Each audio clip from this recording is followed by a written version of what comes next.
Okay. So you wanted to talk about how I get objective morality. Yeah, I mean, Sure. sure. I base it simply off of well-being. So and well-being is it's kind of ambiguous and broad, but like factors I consider is health, wealth, and when I say wealth, I'm not talking about being rich. I'm talking about access to resources, food, clothing, shelter, etc. Security, freedom, stuff like that. And so, Happiness. and How do you determine well-being and resources? well, you investigate.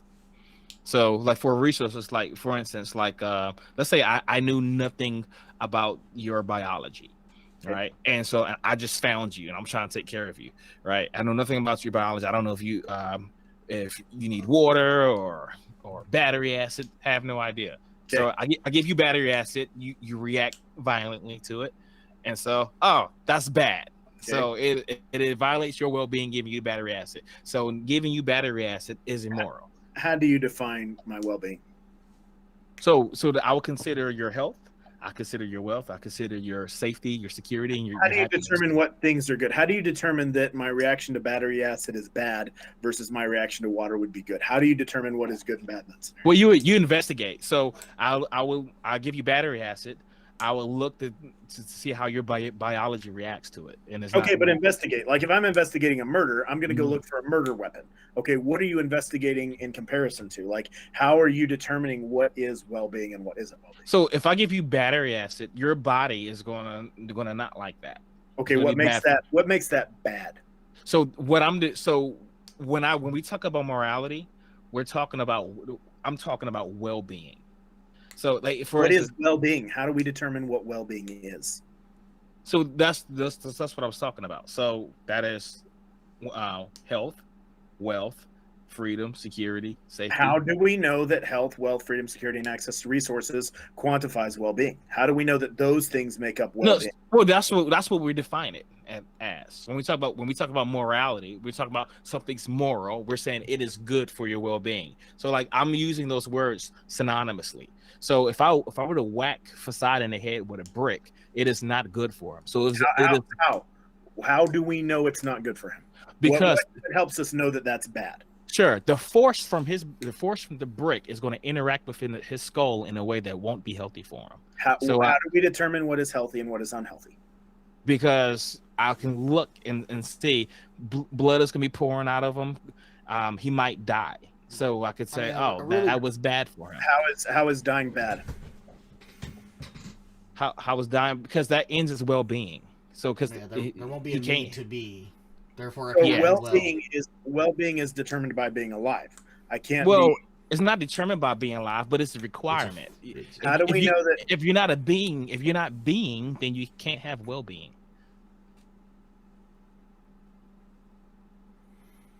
Okay, and I still can't find my standard for how I'm determining what constitutes good well-being. So good well-being is things that would contribute to his health, contribute to his wealth, contribute to his happiness, security, safety. And so there are times where there are acts or circumstances where these things are put against each other. For instance, security and freedom, those are pitted against each other all the time. Sometimes Okay. your So- health and your security may be When put- Hitler says the mixing of bloodlines is bad for the well-being of one race because it muddies their genes, he's wrong, and he kills off one bloodline and he's wrong. He's to wrong. protect the well-being of another one. Yep, But he's doing it in the name of well-being. Well, What he's makes that wrong? Well, he can maybe doing it in the name of well-being, but we can investigate. We know that race mixing actually isn't bad. Actually, mixing different genes is actually essential to the survival of Homo sapiens. So we can say is actually good. So we can investigate that scientifically and verify that he was wrong about that. How do we determine the hierarchy of what beings should be prioritized well-beings and what beings shouldn't? And I'm not a racist, and I'm not going there. I'm just trying to figure out how we know. So I consider the well-being of all conscious creatures, not just humans. And so like I don't think there ought to be a hierarchy, but one of the things that I consider is like your ability to suffer. For instance, so you're vegan? No, I'm not vegan. I'm a total hypocrite. My wife is a vegan. She's far more moral than I am. She's also Christian. All right. This just got better and better. So how can you say that being not a vegan is moral if you consider the well-being of all Well, the so I wouldn't say that being a vegan is you could be a vegan and not violate anything's well-being, right? So you could eat something that's already dead. But so when we talk about the hierarchy, it's your ability to suffer. You could suffer in ways that an amoeba could. Like if I were to take like your child or a loved one and torture them in front of you, you would be suffering. If I were to do that to an amoeba, it's just gonna crawl around. So we have to take that into account. That your ability to suffer is going to determine the moral obligations that I have for you, and thus the hierarchy. Well, this is objective morality. So how do you determine that suffering is the basis standard to decide determining your hierarchy? How do we know objectively that suffering is that standard? Because I mean, it's like the antithesis of well-being. Like if I slap I'm him not in the convinced head, that you've shown me why well-being is the standard for which we can measure objective reality. Yeah, so for instance, okay. So it sounds like you're looking for an intrinsic standard. I gave you objective. You're looking for intrinsic. That's not what I gave you. I'm not. No, I'm looking for objective. I mean something that we can prove to be true for all. You froze.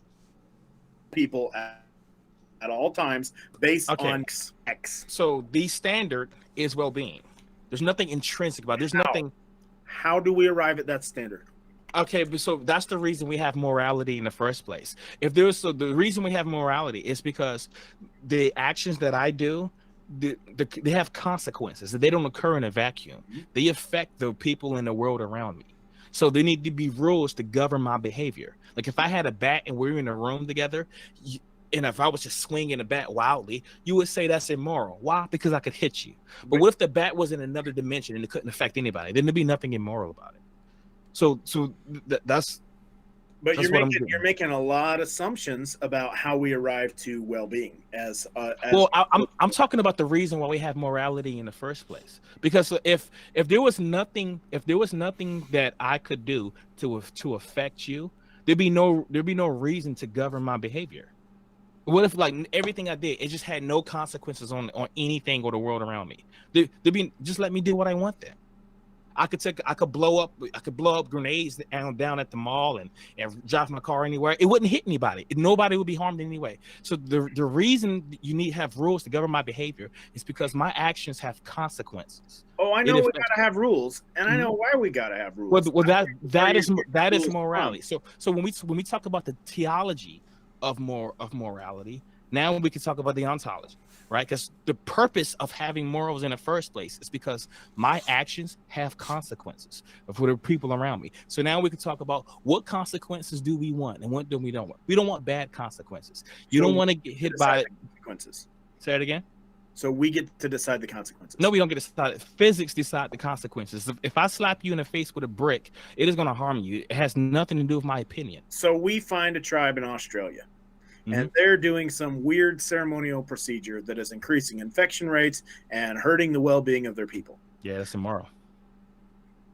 But they don't consider it immoral because they're wrong. So how do we know they're wrong? Because you can measure the consequences of their actions. If they believe the ceremonial ritual increases their well-being, the way they're defining their well-being, So if they define their well-being as how many people they could get infected with a disease, then we're talking about different things. That's just an equivocation. This is my question, though. My question is, what makes it wrong for them? How do we know objectively that we can apply your standard of well-being to them and their standard of well-being? Why do we know you're right and they're wrong? Where do we get our standard of well-being from?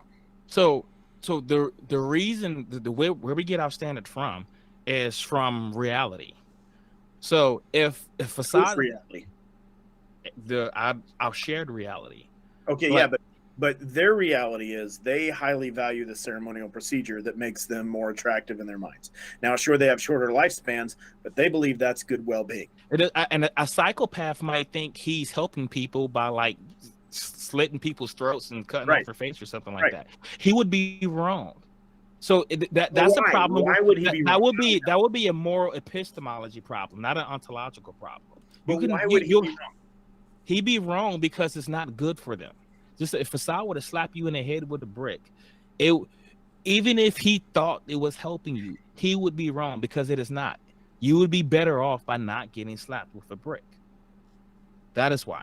Unless my culture is the brick slap. Your culture does not determine. Brain damage is bad for people because it's brain damage. Yes, your culture has nothing to do with it. Your culture can think whatever they want. They can think, oh, this is going to help him. They would be wrong. Reality itself, the fact that brick is the force in the brick is going to react with your face in a way that's going to harm you. And it does not matter what the culture thinks. It is objectively harmful for you. And that is objective morality. That is what your God cannot do. So I really hate to cut this short. I want to address